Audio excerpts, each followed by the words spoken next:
I'm on a roll, it's out of control. They watching, the people want to show. Am I gon' fumble? Am I gon' fall? I gotta let them know. Can't stop this flow. You gon' know my hunger, you gon' know my name. Never did I make it, oh boy, I was a lame. I'm telling y'all stories so y'all can know my pain. And I'ma need a straight jack, I'm finna go insane. Like every day I stayed up, trying to be the best out. Looking at me downfield, trying to run the best route. But you know these corners, man, had to put a curl in. All I do is fail, and I'm looking for my first win. Always fucking broke, I just wish that I can touch green. Trying to lead the hood, cause you know that I can do without. Gotta put my family on, you know that I can't do without. Can't stop, won't stop, baby, that's what this all about, yeah. I'm on a roll, it's out of control. They watching, the people wanna show. Am I gon' fumble? Am I gon' fall? I gotta let them know.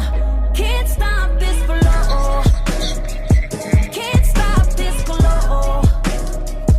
I'm about to blow. Can't stop this. Can't stop this. Can't stop this flow.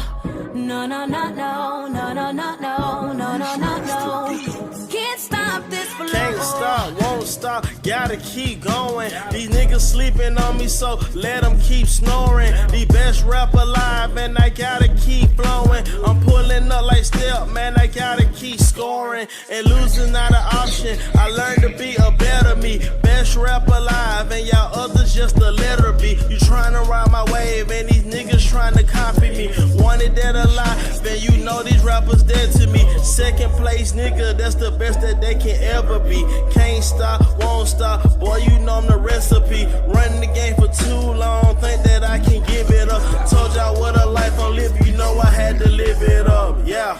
I'm on a roll, it's out of control. They watching, the people wanna show. Am I gon' fumble? Am I gon' fall? I gotta let them know. Can't stop this flow. Can't stop this flow. I'm about to blow. Can't stop this. Can't stop this. Can't stop this flow. No, no, no, no, no, no, no, no, no, no, no, no. Can't stop this flow. No, no, no, no, no, no, no, no, no, no, no, no. Can't stop this flow.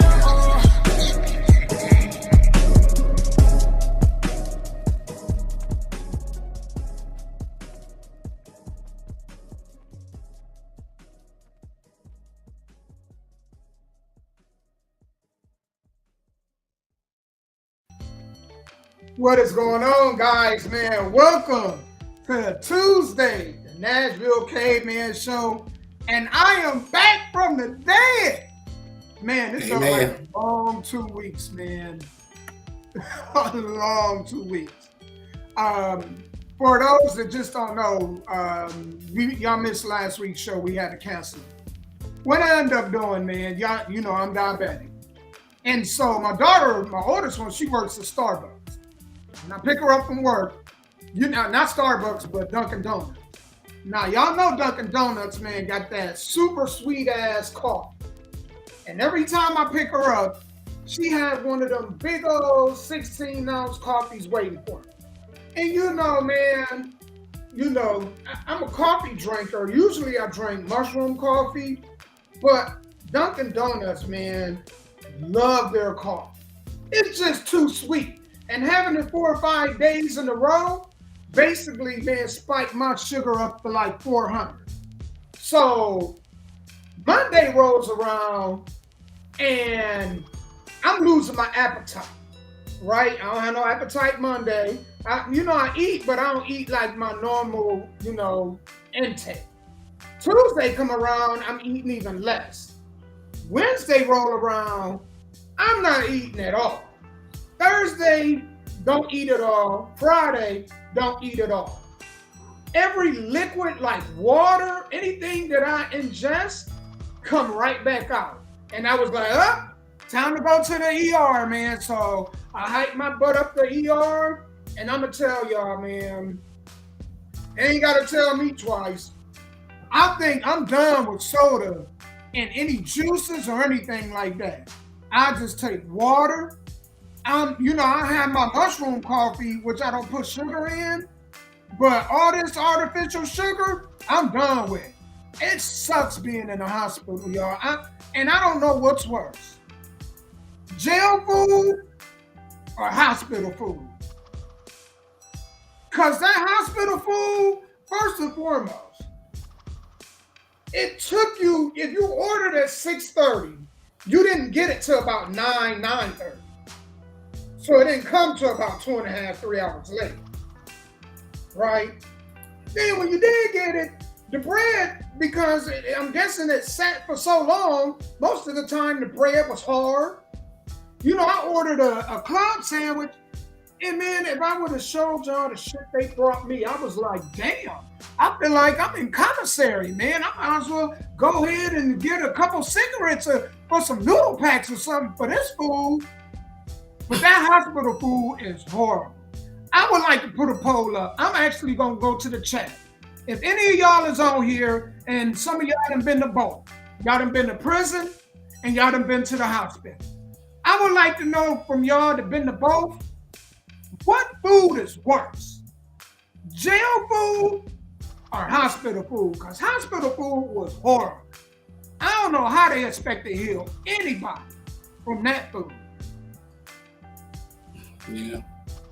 But that's how my beginning of my last week was. Sky, I'm going to hand it over to you. It was a rough, turbulent week for me, so. Now, I used to work at St. Thomas Hospital back in the late 90s as a service associate. So the dietary people would bring the food up from the kitchen, and I would have to go down and pull the trays off and put them in the different rooms. And a lot of the patients wouldn't eat them. They was like, it tastes funny. It has no taste to it. It has, and I understand that, but you got to understand, it ain't gonna be soul food either. They can't season it. Right, and that's what I'm saying. So it's like you're in the hospital.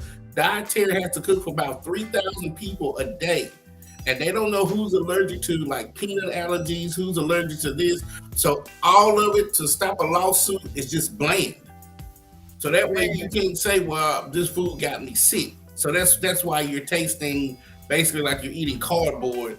Is because they don't have the time to say, I'm going to specially fix this for you, specially fix that for you. And again, I know that from working at St. Thomas Hospital as a service associate, dealing directly with dietary, the cooking people. And let me tell you this. You lose all sense of dignity. You don't have no dignity when you go to the hospital. Because you out there pooping and feel like you're in the middle of the hallway taking a dump. They leave the door open and you like, damn, you like, ooh, I hope this don't just snatch the other person's soul walking past. I mean, ain't no dignity, man, when you in there, And then, it's horrible. It ain't a family vacation being in the hospital. It ain't. You taking whole baths? Man, I can't remember the last time I took a whole bath. I had to take a whole bath, y'all. That's bad. Yeah. I said, I don't want it. Kill me, Lord. Kill me. Don't put me in no damn ICU and have me up there in the hospital no more. And then depending on where did you go? Where'd you go? Meharry? General? No, I went to St. Thomas. Okay, well, St. Thomas, yeah. Yeah. And I got to give kudos to St. Thomas. Their nurses are absolutely phenomenal. I know that first. I mean, top-notch guys. Right. But they culinary skills. Yeah, I know that first thing too. You would have swore Ernest P. Worrell was back there cooking.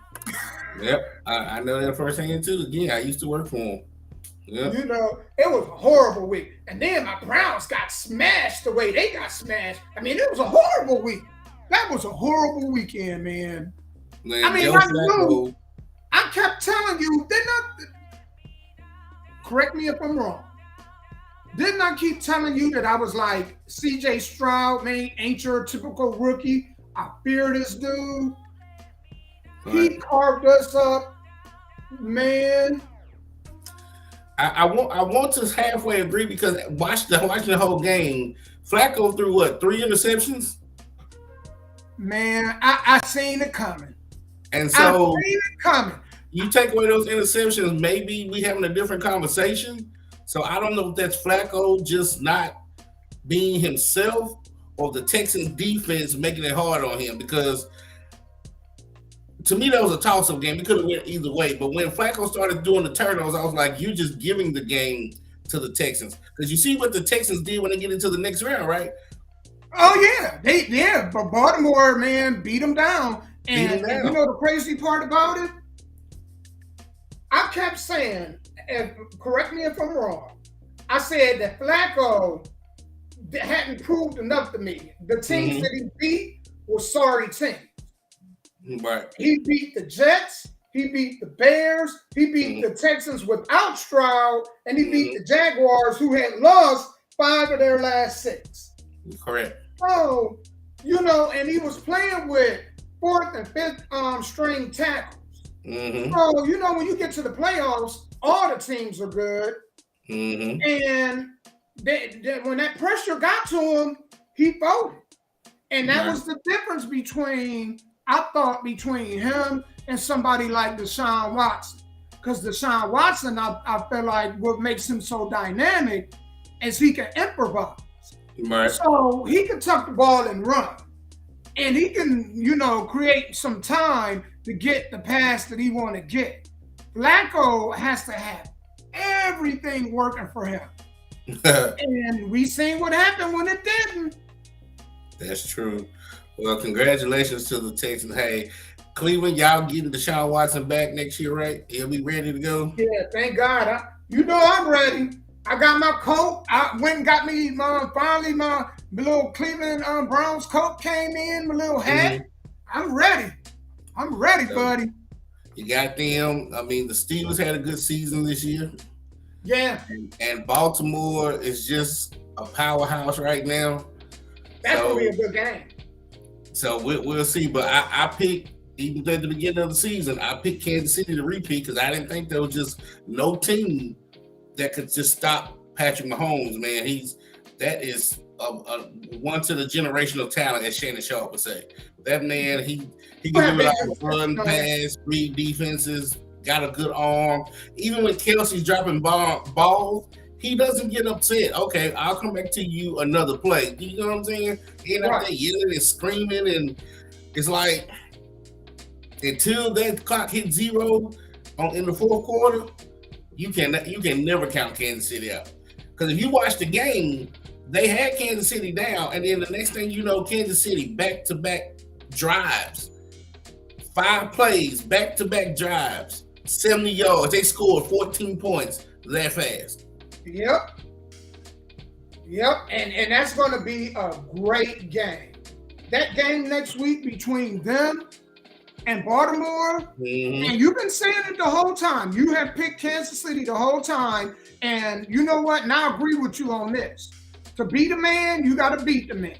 Right. So as great as Lamar looked last week, to beat a man, you got to beat the man. And the man right now is that boy, Patrick Mahomes.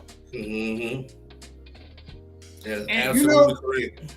And looking at the NFC, it's, you know, think about this. 2-3 weeks ago, you know, man, Kansas City, the way they were struggling, we thought of any year that they could have been had would have been this year. No team stepped up. Yeah. When Baltimore, when Kansas City was losing like every 2 weeks, they lost a game. No team stepped up and said, "Look, I'm gonna put my foot on your neck. You're not going to the playoffs."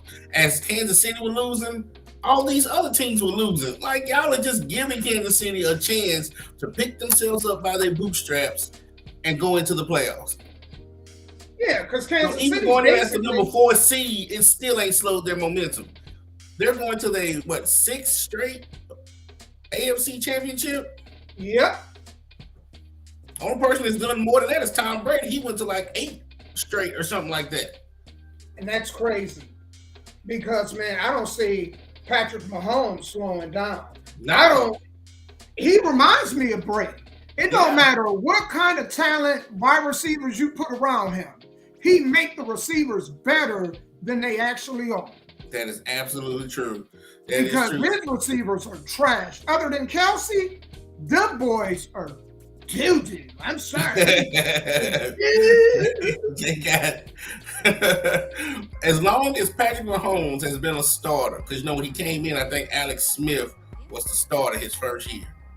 So Patrick Mahomes really been there 7, but he's been a starter for 6.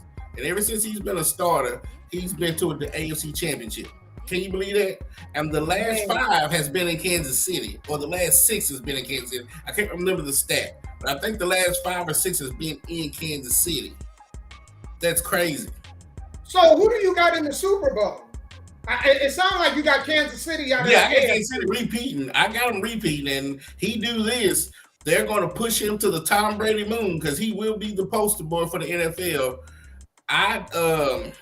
In the NFC, who is it? San Francisco. And if he win this year or next year, I put him past Tom Brady. Yeah. Now we about to get into something, right? Mm-hmm. Because and this is the hypocrisy of sports. Now, nobody look at Joe Montana and say Joe Montana the greatest because he never lost in the Super Bowl. Right. But when it comes to Tom Brady, because Tom Brady won more Super Bowls, they say he's the greatest. It's subjective. Right? It's subjective, right? Now, I'm biased. I've never been a Joe Montana fan because I've always been a John Elway fan, and our number one nemesis was Joe Montana. Oh, yeah. Joe Montana and the 49ers beat the Denver Broncos 55-10 in that Super Bowl. And I was just a young lad, I've never liked Joe Montana. Even when he went to Kansas City, never liked the 49ers. So if you gonna go that route, I can't because I'm biased. I've never been a San Francisco. But you know, I say that to say this. Most of, when you look at Tom Brady, most of his Super Bowls, right, a few of them came off the foot of Adam Vinatieri. That's right. And Adam Vinatieri is responsible for Peyton Manning. That's right. Even having his Super Bowl. That's right. First and foremost, Tom Brady and Manning got way too much credit. Adam Vinatieri didn't get enough credit. That dude literally won games. I remember. Yeah. And so when you take that apart, I mean, I don't see many game-winning drives that Tom Brady actually had that won New England Super Bowls. Right. I mean, he put them in position for kicks. So if you want to give him that credit, fine. Right. But I don't give him credit for, I give him the one for Atlanta. And the one for Seattle.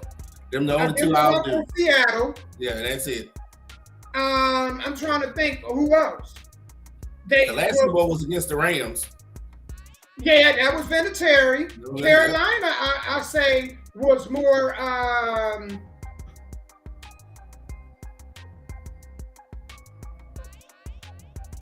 Okay, that's something going on. I don't know what's going on with that, but man, I'll say this: Carolina was Vinatieri. The Rams was Vinatieri. Who else did they beat? The Rams first time was Vinatieri. Carolina was Vinatieri. Who did they do back to back? Oh, the Eagles was Vinatieri. Did he kick that winning field goal against the Eagles? Donovan McNabb and T.O. I think so. I can't remember. That was a while ago. About 2004. That was a while ago. I think so. I think that was one off the foot. And the defense, if it wasn't the kicker, if it wasn't Vinatieri, it was the defense. Right. So it wasn't like, I mean, Tom Brady, he didn't lose him the game, right? He just made plays and got him in position. And you got to give him credit for that. Tom Brady is the reason why they say the quarterback is the best position, because if you put Tom Brady instead of Joe Flacco, y'all would win that game. You put Tom Brady where Jimmy Garoppolo was, they beat Kansas City in that first Super Bowl. Because I think it's going to be Kansas City and San Francisco part 2. And so That's just what I think when I think of greatest of all time. If you substitute the quarterback you have now for Peyton Manning, Tom Brady, or Patrick Mahomes, you're more likely to win than lose. I agree. I agree with that. So being the best of all time is always, because I knew a guy who thought Archie Manning was the best of all time. So it's all subjective. Yeah, it is. I guess it's style. It's what you like, style wise. It's what you like. Yeah, you're right. So now can Patrick Mahomes at 27, 28, however it is, can he get to 7 Super Bowls? Can he win 7 Super Bowls? Can he get to 10? I think so. I don't see what's stopping them because I don't believe Baltimore's going to beat them Sunday. Now they can, don't get me wrong, but I just don't see it. I don't. Yep. And we're going to see what Lamar made of. Yeah, because even if Baltimore goes up 21-0, let's say Baltimore goes up 21-0, 21-3, 21-14, I've seen them come back down 21 points to win the game off a field goal. Well, I'll tell you what's scary. What should scare Baltimore. When Deshaun Watson beat Baltimore some weeks ago, he did it running and passing. Right. And every time that pass rush of Baltimore, which is decent, it's not great, but it's decent. It's better than decent. I'm gonna quit hating.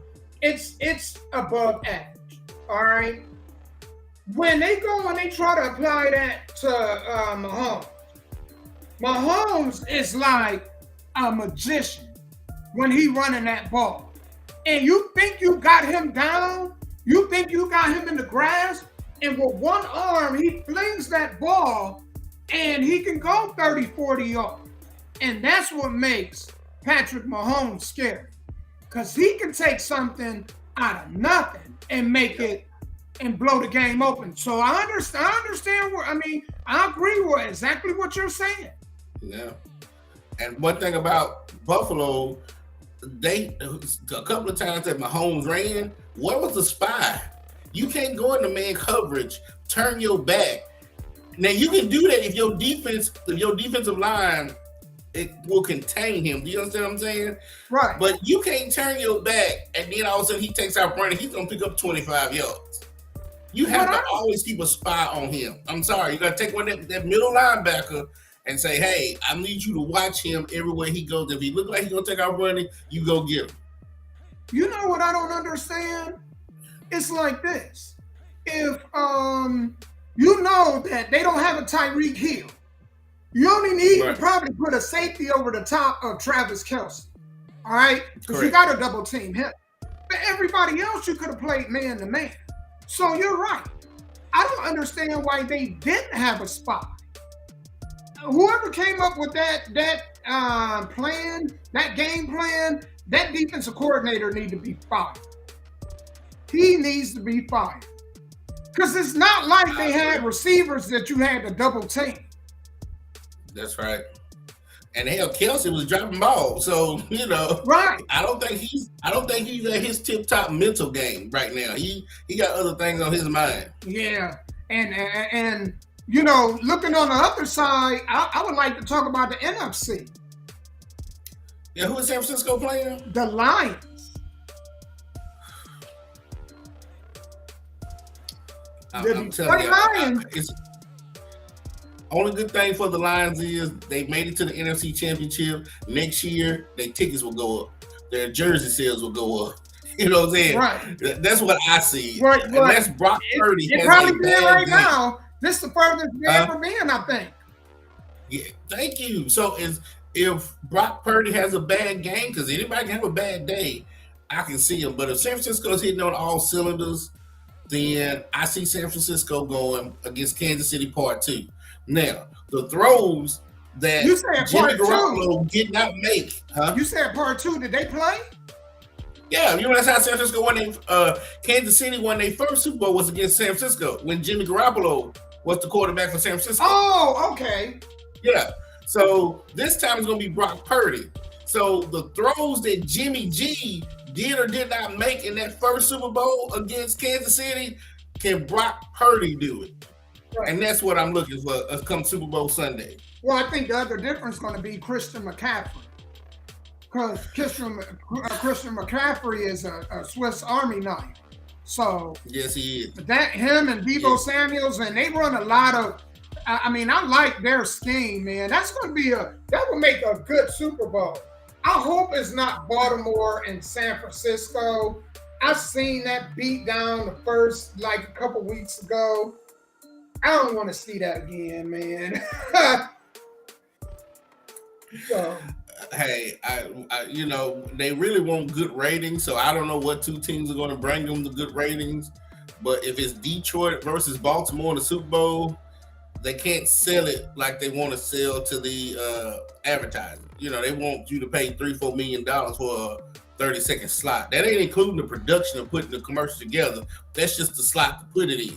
Well, I'm not going to pay you all this money if I don't think Detroit and Baltimore is going to draw 100 million views. Right. So be looking at the referees in these NFC championship games on who they throwing these flags on, because it's all about money. It's business. You get Patrick Mahomes and you get, I guess, Brock Purdy together, and I'm telling you, they're gonna say part two. They playing again. That's the package they're gonna put to sell to these advertisers to get that money. You know what? I'm glad you brought that up. I think that's why I won't bet. I know a lot of people, man, they love to gamble, but that's why I won't gamble.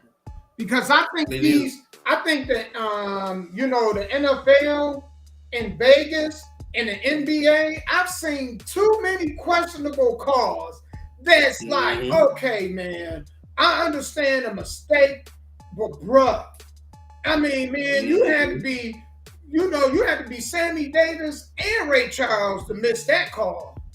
They wouldn't even miss that. And so I wonder how much play that Vegas got into this.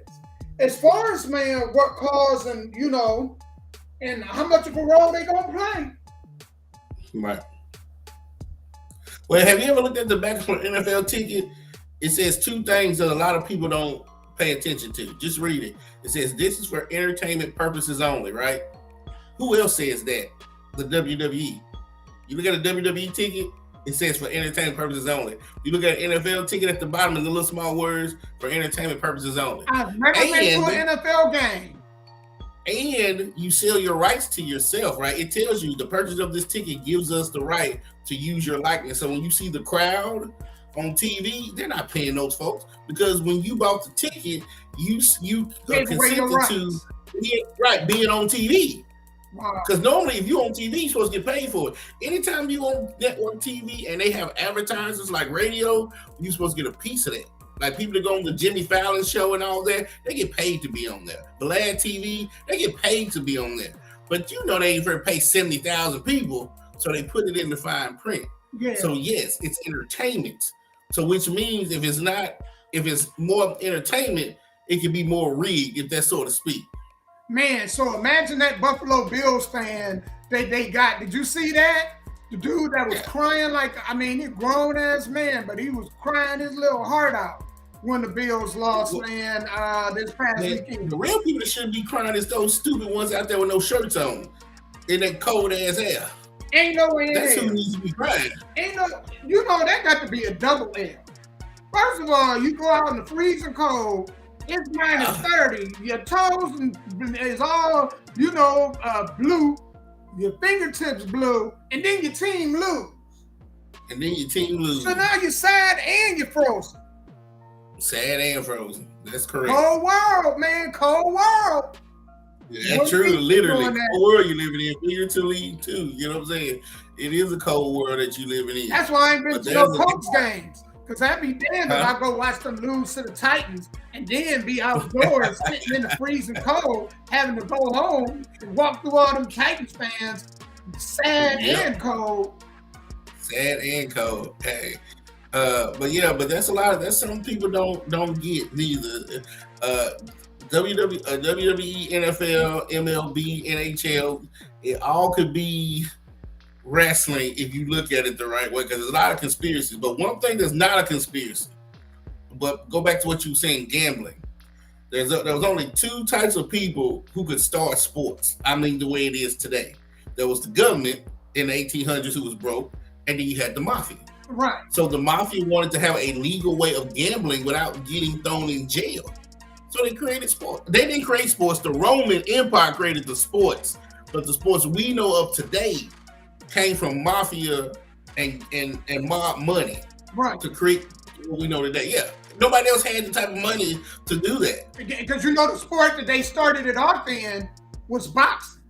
Boxing was the pinnacle of gambling, and now they just learned to use it in horseback racing and every other thing, and now you wonder, man, I mean, man, what's really what ain't? Yeah, you gotta realize who's shaving points, who's taking a dive. I mean, because think of the Dallas and Detroit game. That game was so rigged. I mean, it was obviously rigged. So much, it was so blatant that they had to punish them refs, right? Right. Man, I think they should have just fired him. They should have just fired him. Right. Because, man, they're playing with people's money. That's why I can't gamble. I know some of them is cutting, and them players too. The players gamble. Them refs gambling too. And now you got, MLB, NBA, NFL in bed with Vegas. Like they're literally in bed with Vegas. Can't get me. Won't have me betting. No, sir. Yep. That's the capital. That's what they saw. The hub of, as they started putting this together, every place has to have what they call a headquarters, and that's what Vegas was. Even when there was nothing out there but just dirt and wind. I forgot what gangster it was because they made a movie out of it. He saw the potential of what it could be, and like you said, that's why Vegas and these sports are in bed together. Yeah. Yeah, and I mean, you think about it, man. Vegas, man, is dry, great weather. You know what I'm saying? Out in the middle of nowhere. Mm-hmm. That's absolutely correct. They got an correct. NFL team. They got an NFL team now. They got an NFL team. So somebody else coming. I don't know. I'm guessing it got to be the NBA. If they want to capitalize, Vegas and the NBA, it's a match made in heaven. You know who should go to Vegas? Who?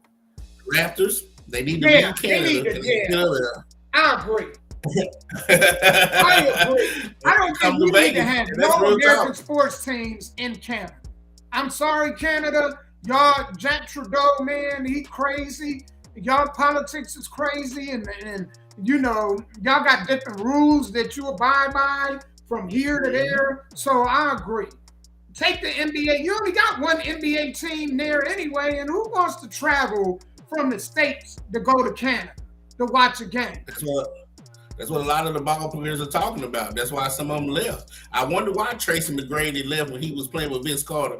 He didn't want to be up there. Sure. He was talking about the taxes, the traveling, the conversion of the money. I mean, just all type of stuff. It was just getting to him. And even though Canada might be a little bit more cheaper to live, that traveling was getting to him, man. Yeah, and a lot of them don't want to be there. Yeah. Cool. So if I was the Raptors, I would probably leave. I mean, Drake would have a piss fit, but I would leave Toronto and go see if I can get into Vegas. Well, screw you, Drake, because Toronto, Vegas. I'm taking Vegas, man. I don't even want to take a trip to Toronto. It's too cold. You know what I'm saying? If I gotta wait till it to turn a certain season to feel like it's a vacation, now it's not a vacation spot. Give me Vegas, right, man. Give me the Strip. What goes on in Vegas stays in Vegas. That's absolutely correct. I hope. You know what? I'm gonna pay attention to that because I know they're talking about. I know for a while they was talking about bringing the team back to Seattle. But I think the city that deserves the team first and foremost should be Vegas. Without a doubt. They should put an NBA team in Vegas. That will really make it attractive. I can see that because Vegas, if it's not the new Miami, it will be the new Miami soon. So that's the only thing Vegas is missing is water. They got sand like Miami, but they just missing the water, right? Right. So yeah, I could see that. I really can. When you're talking about marketing, that's a big marketplace, and tourism is 24/7. Only thing is, I just tell you this, Sky, I would hate to be a player playing in Vegas. All them casinos, man, I'd be butt ass naked on the strip one day, man. Man, what you said, be homeless, all type of stuff. We lost all type of money gambling. And I'm talking about on penny slots. I ain't even talking about playing a blackjack or roulette. I'm talking about just losing my money in penny slots. Yeah, I'll be there all day. Telling that old lady, wait your turn. I'll be all in there, wait your turn. Yeah, they got to set up. A few will win just to make you feel like you can. That's crazy. That's all. A few will win just so you can feel like you can, and that's how they take your money. They can't have everybody lose, because if everybody lose, it brings down the morale. Right. But if you don't win here and there, you're like, oh my gosh, she won. Let me get shit. They taking everything. They do the same thing with the lotto. They do the same thing. People play them numbers. You think about all the people that go to the gas station play them damn numbers. You know what I'm saying? Yep. And then one person to win every 30 years. And then that one person that won give everybody else hope. You know what I'm saying? That they can go ahead and they can get lucky. That is absolutely correct. You talking about highway robbery, man. Hey. And that's the type of robbery that they're not even putting a gun in your face. Right. Like most robberies, you think about aggravated robbery, assault. They're robbing you and you're coming to it. Nobody puts a gun in your head and say, hey, go to the gas station and play a scratch off. Go to the gas station and play the lotto. You're coming to get robbed. Man, Sky, I know people that pay more money in lotto tickets than they done paid taxes. Yeah. I know some brothers that, and I'm like, how do you got money every day to play the lotto? Every day? And cigarettes? So you got money every day to get you a pack of cigarettes, which is about $50 nowadays, play the lotto every day, and get you a 40 ounce? Yeah. I don't get it. And I'm like, man, you complaining about taxes. And that's how the world runs, man, just like that. Man, we're gonna go ahead and get to this mental health. The subject of the day is men's mental health. Who was that? Was that David Lackey that that brought that? So we're gonna get into that, man, but we're gonna go ahead and get into a song right quick, and then we're gonna talk about men's mental health, man. That's what's up.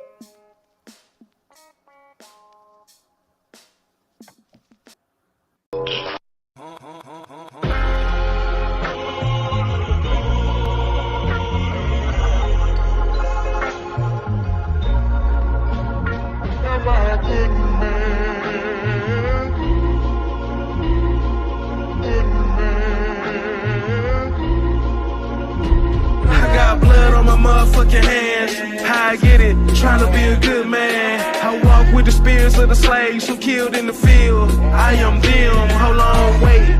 Come again. I don't think you niggas heard me clear. I woke up one day, looked in the mirror, realized who the fuck we is. I got blood on my motherfucking hands. How I get it? Trying to be a good man. I walk with the spirits of the slaves who killed in the field. I am them. Hold on, wait. Come again. I don't think you niggas heard me clear. I woke up one day, looked in the mirror, realized who the fuck we is. Okay, my mama never lied.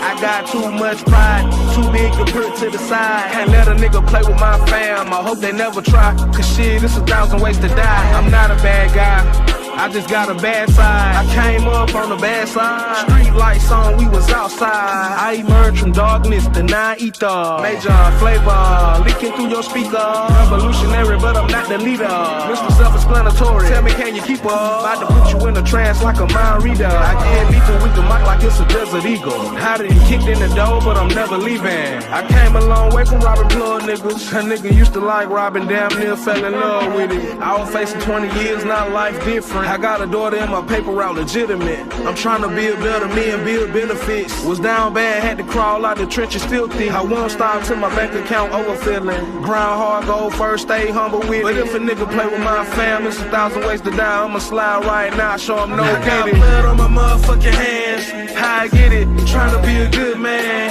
I walk with the spirits of the slaves who killed in the field. I am them, hold on, wait, come again. I don't think you niggas heard me clear. I woke up one day, looked in the mirror, realized who the fuck we is. I got blood on my motherfucking hands, how I get it, trying to be a good man. I walk with the spirits of the slaves who killed in the field. I am them, hold on, wait, come again. I don't think you niggas heard me clear. I woke up one day, looked in the mirror, realized who the fuck we is.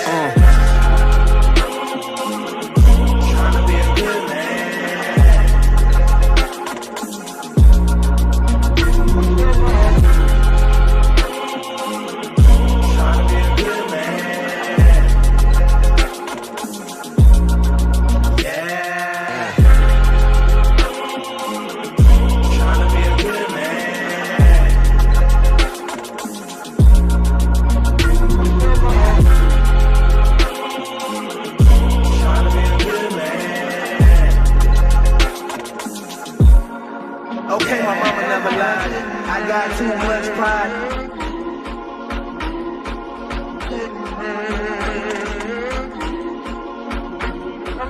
I walk with the spirits of the slaves who killed in the field. Can't let a nigga play with my fam. I hope they never try. Cause shit, it's 1,000 ways to die. I'm not a bad guy.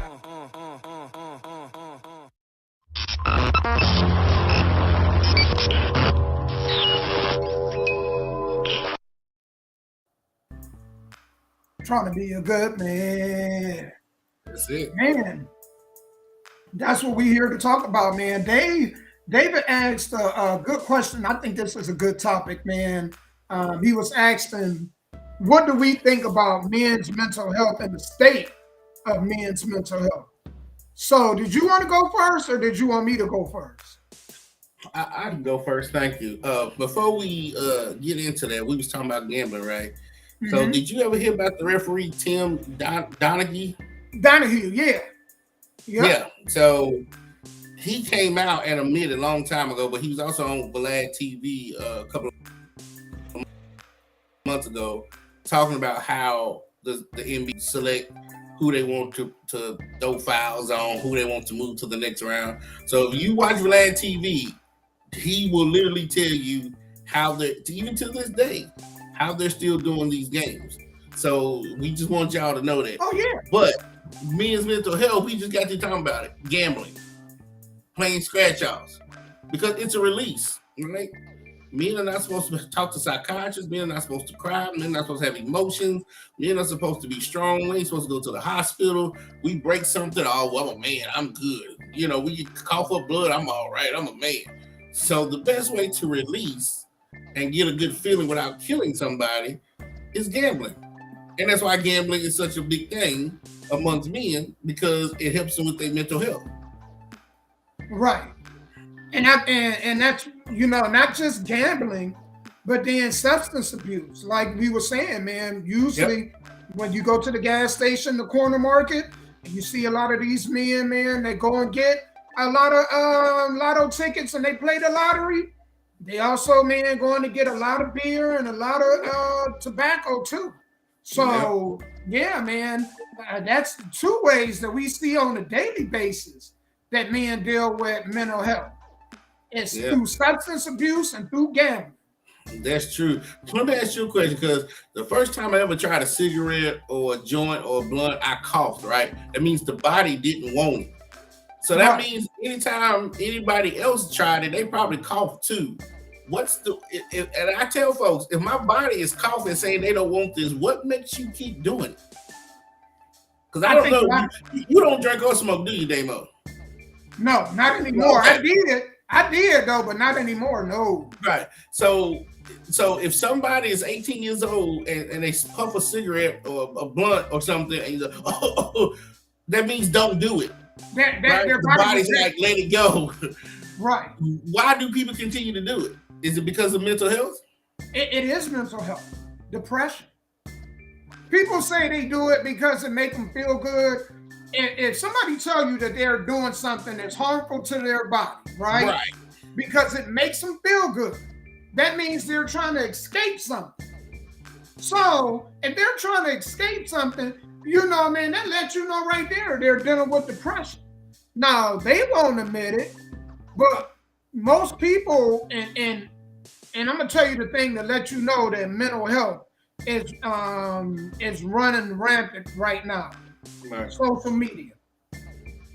Social media, the need, right? The need for people to want to be noticed, to, for other, that right there just let you know. Some people can't even put a phone down. Like the phone is literally glued to their hand from the moment they wake up to the moment they go to sleep. And that's crazy too. So that could be just like, you could say, well, boredom can be mental health. I mean, I don't know. I use my phone. I use my phone for mostly business, Facebook, Instagram, all that stuff. So, and when I was younger, I ain't gonna lie, when I was younger, I used to get bored all the damn time. Now the older I get, the only time I'm bored is when I'm asleep. Like, I can always find something to do positive that will keep me out of trouble. You know what I'm saying? And I don't have to pick up a cigarette, a blunt, do cocaine, drink a bunch of beer. I don't have to do none of that to have a good time. And if I'm having a mental health issue, then I'll read a book or something. You know what I'm saying?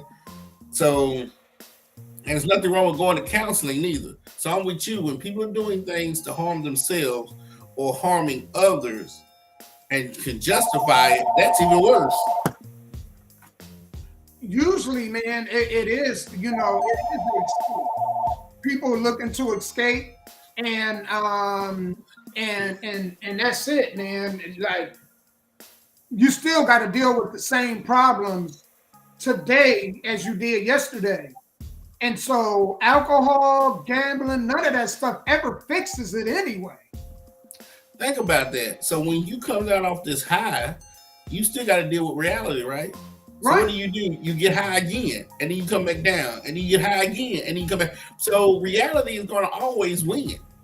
So you have to face reality. Getting high or trying to escape to this unknown vacation that you're trying to go to, it's never going to win because it's not reality. And with men, man, a lot of men, man, we got to get away from that. Hey, it's all right, man. We got to be men. You got to do what you got to do to be a man, right? That's right. But you got to find an outlet. You got to find something to release. So I don't care what that is, rather it be a video game, rather it be you working on cars, a hobby like that. You got to rather it be fishing, or rather it even be hunting. You got to find something to release. One thing that I always did, man, I had to learn to separate work from home. So if I was going through a whole lot at work, before I even walk in the house, man, I would have to decompress. So I would sit out in the car sometimes 20, 30 minutes before I even walk in the house. That way, I don't allow the energy that I had coming from work to follow me into my household. Correct. And I think a lot of men, man, they don't have that. I feel bad for men that don't have, if you're not going to have peace at work, you better have peace at home. That's right. You cannot go out here and not have no peace at home, no peace at work. Because you are going to crack. I don't care who you are. I don't care how tough you think you are. You will crack. Either you'll crack mentally or you're going to crack physically. That's right. And so I would advise all men that, man, you know what I'm saying, especially like nobody care what we go through. Nobody really care, man, how tough we got it. And they really ain't supposed to. We the leaders. Right. But as a leader, you better find something that's a hobby, something that you love to do to take your mind away from everything else going on in the world. And you better make your home your safe haven. That better be your kingdom. When I come home, man, it's all peace. Man, no matter what's going on in the world, man, when I come home, all that fall off my shoulders. That's not to say I still don't have worries, but my house is my, man, that's my chair. It's like sitting in my king chair. Right. So you gotta have that, man, at all men. And if you don't, man, you better figure out whatever it is you gotta do to make it right. I agree 100%. Because Medea said there's only two places, Tyler Perry's Medea, there's only two places you're going to ever find peace, and that's home and in the grave. You ain't dead yet. So I agree with everything you just said, but let me add on to it. And vice versa. Don't take the negative energy from your house to your job either. There you go. Places where people would get into it with their kids, their spouse, whatever at home, and then come in and take it out on the employees or their co-workers at work. That's not fair. Whatever you went through, they had nothing to do with it. You going off, wanting to fight, wanting to shoot in the parking lot, that had nothing to do with what happened at your house. You can't take that out on somebody else.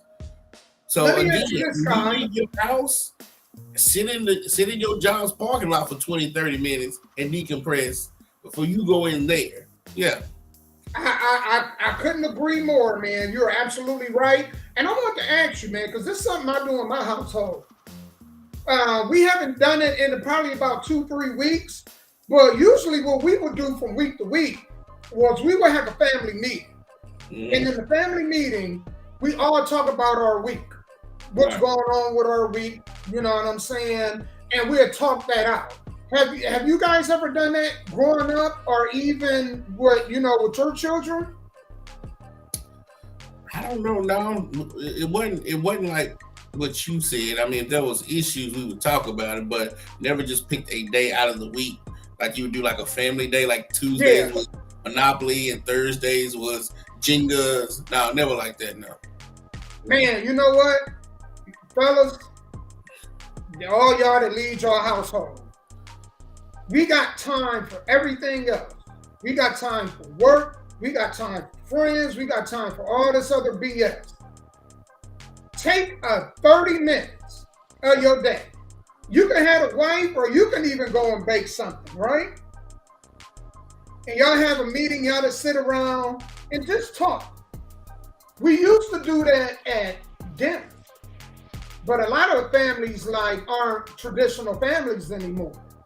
So you don't hear about a lot of people sitting at dinner tables having conversations, because a lot of people that do sit at dinner tables now, you got 2 or 3 people with phones in their hands. That is absolutely. So I would advise y'all to do this. I would advise y'all to just sit, man, get your family together for 30 minutes and just talk about what's going on in the week. Because, man, somebody in the family can be going through something and you don't even know about it. They could be, man, having suicidal thoughts. You don't know. That's absolutely correct. So that's why we started doing it. We started doing it because it was like, man, it's not really cool for people in your household to be going through stuff and you don't know about it, and you don't know about it because you don't take the time to sit out and talk it out with them. And people make it like they're all real busy and they don't have time. People make time for what they care about. That's true. That is absolutely true. That is true. And so if you have children and you're married, I like what you just said. You can have a day for family night, game night, but also just have a day where y'all sit and y'all discuss, especially day in high school, 8th grade and up, you might need that once a day, even if you just after Saturday morning cartoons, everybody get to the table and say, how was your week? What happened? Right. Yeah. But my culture coming up, we didn't do that. I don't think that ever happened.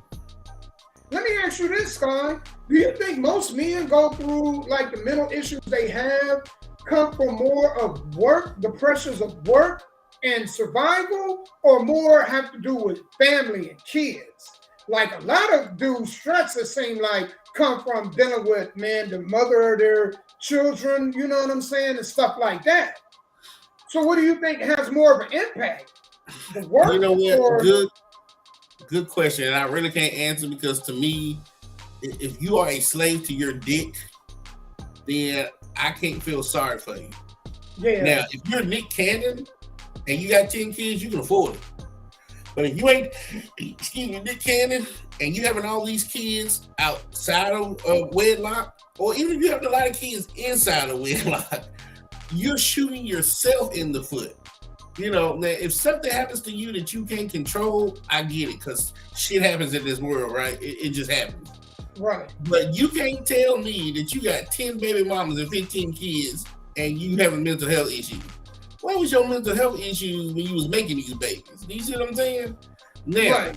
if you in a household and you 13, 14 years old and you lose both of your parents and you're the oldest sibling and they got to take care of 2 young kids, I'm with you on that. And I can see how from 13 to 30, you have just been mentally broken because you didn't have a childhood. Do you see what I'm saying? Right. But that other situation, no, I can't see it. So it could go either way. And I would tell you men this, right? Because I know I got a lot of dudes that deal with some horrible, I mean, man, y'all did a horrible job picking the mother of y'all children. I Right. mean, I don't understand. I mean, I know that booty was big, but it ain't that big for that kind of trouble. You know, my question is for y'all, and this is what my advice to y'all. If y'all dealing with a mother, right, who is just like, man, just doing everything in her power to make your life a living hell as far as like you seeing your kids, go to court. Don't go back and forth with them. Fight it. Man, somebody told me this. The smartest people fight in court. They don't fight. Only dummies fight in the street. Yeah. Smart people fight in court. Right. So to you men out there, man, that's dealing with a lot of y'all mental issues is coming from the stress y'all got dealing with the mother of y'all children. Fight it in court. Handle your business and fight it in court. Correct. You know what I'm saying? I think a lot of stuff that a lot of us men deal with is self-inflicted. I think people in general, a lot of stuff they deal with is self-inflicted. That's right. But especially a lot of stuff that, man, I got homeboys and I be like, man, you doing that to yourself, bro. That's right. You know? That's And right. you got to take your emotions out of stuff and just fight stuff, man, legally. And a lot of stuff you got to put it in the court's hands. You can't just be out here, man, trying to do things the street way because it never works. It never works. No, it never works. And I used to work with folks that used to be upset that we would be at McDonald's, you know, back then when you making like $6 an hour. And they taking out child support, and they're like, well, I'm tired of doing all this, working 8 hours a week, and I ain't got no money. Why did you just think about that before you got to put yourself in that situation? Nobody put a gun in your head and told you to put yourself in that situation. Man, let me tell y'all, because I'm about to give y'all some gems, right? A lot of y'all just don't get it. Y'all with women who are horrible at picking mates. And y'all can use that against them. If y'all with a woman that likes to date criminals, use that against her. You know what I'm saying? Because that shows that she's putting the kids in an unsafe environment, having them around somebody that used to sell drugs, or having them around somebody that, you know what I'm saying? And you can push the envelope. Yes, the courts aren't fair when it comes to men as far as like child support. Mm-hmm. But y'all act like y'all can't make these women's lives a living hell. Yes, the hell you can. All you gotta do is press for your kids. I want joint custody of my kids. Mm-hmm. Press them.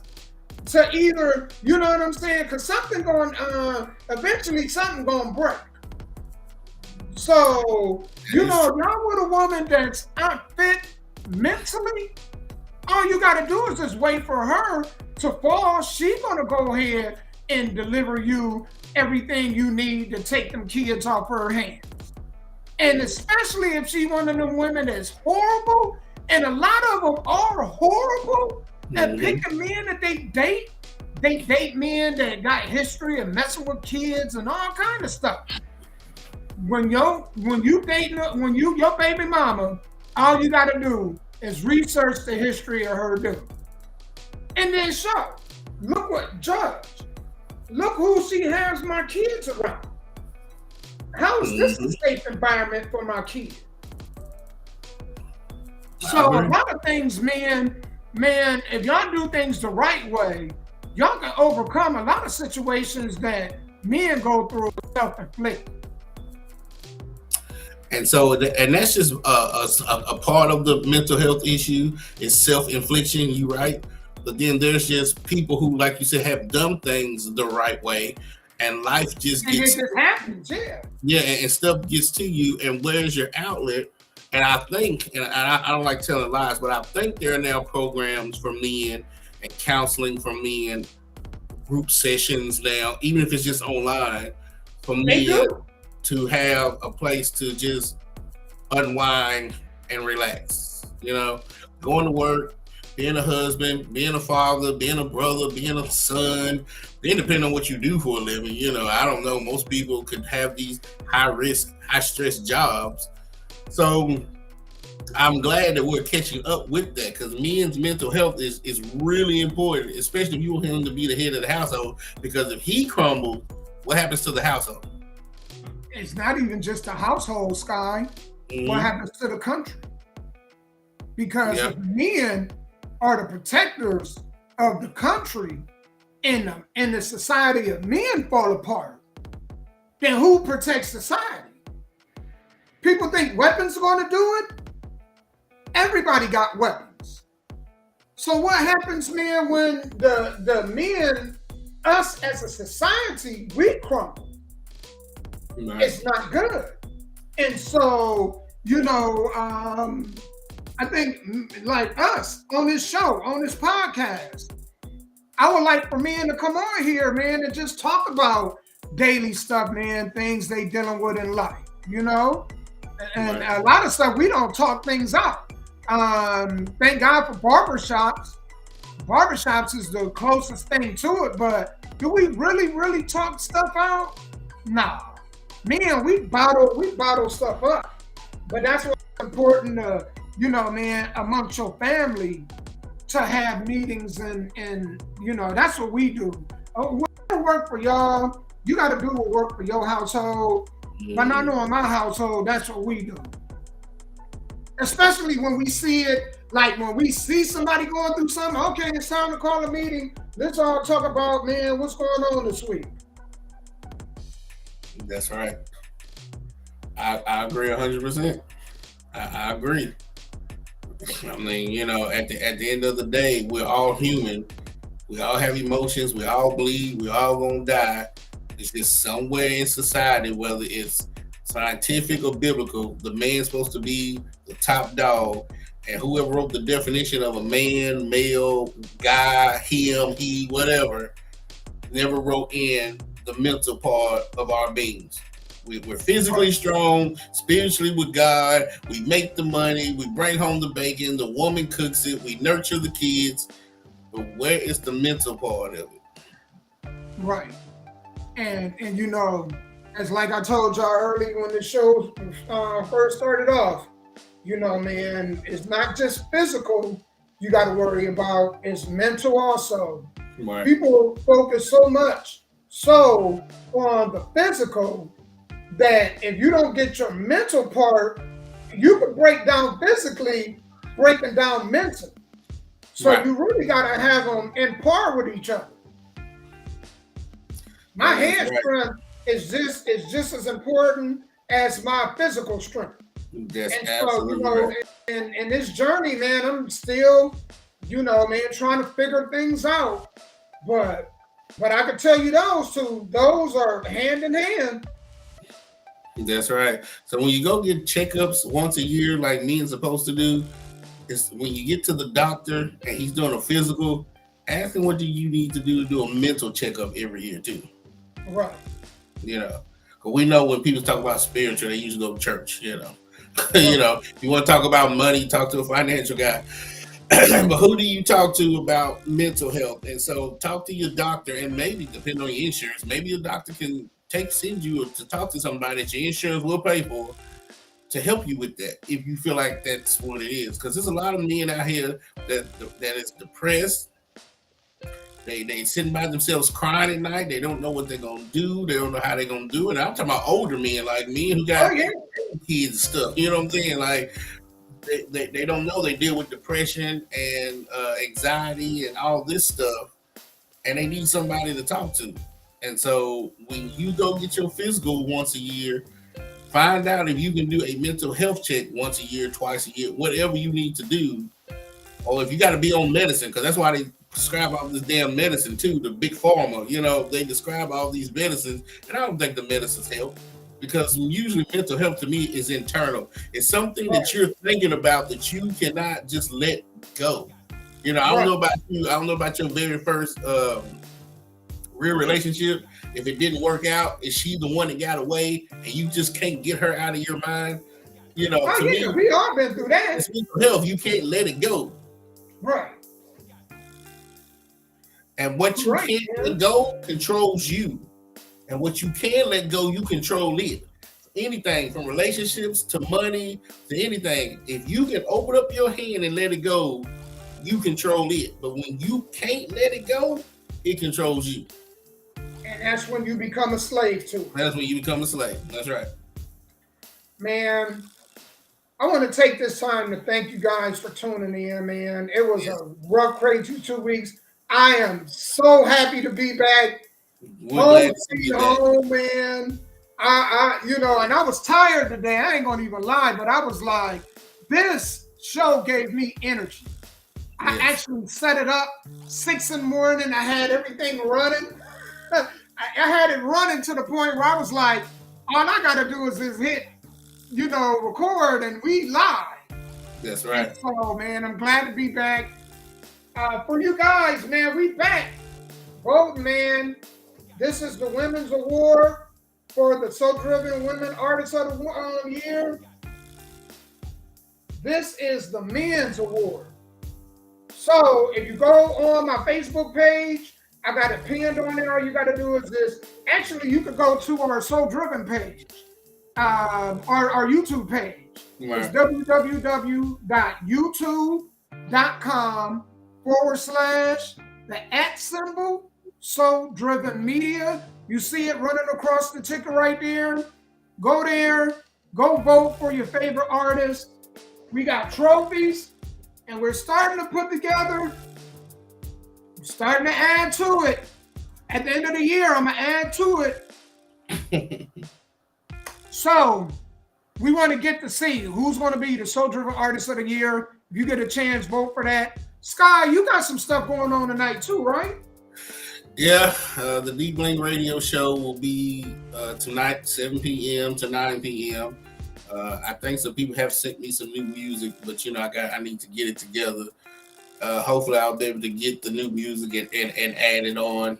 Don't forget, you can also stream the music from offtoprecords.net. That is offtoprecords.net. And so, you know, you got the radio, you got the networking, you have Damo with the awards. I mean, there's no reason why we are not bringing back how Nashville used to be back in 2011. But man, between 2007 and 2013, Nashville was just popping with artists and music and all of that stuff. We had all type of venues downtown that we could go to. There used to be a company called Afton.com. They used to rent out these buildings and bring the artists in to perform. You know, Rob D, y'all have to talk to Rob D because he know more about it than me. So, but between me and Damo, what we're doing, we want to bring that back to the city. And next week, we're doing a book giveaway. And gonna come in the handbag, ladies.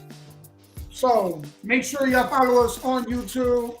I want to thank y'all, man, for tuning in. We will be back next week, man. God bless y'all. Yes. The only thing guaranteed in life is death. That's it. And you are rich if you got your help. I promise you. That is absolutely correct. Thank y'all again. You know, I enjoy these. I don't care what I have to do. I stop everything for this 1 hour to do this. Because if I don't have anything else to help me with my mental health, this is it. It sure is. You're not lying, man. I mean, I felt empty last week. It felt like, you know, it like something was missing. Not having that show last week. It felt odd. So I'm glad to be back, man. And I'm grateful for y'all. Well, that's what's up, man. I'm glad you're back at home, and I'm glad you're feeling better. Tell your family I said hello, and, you know, I'll see you next week.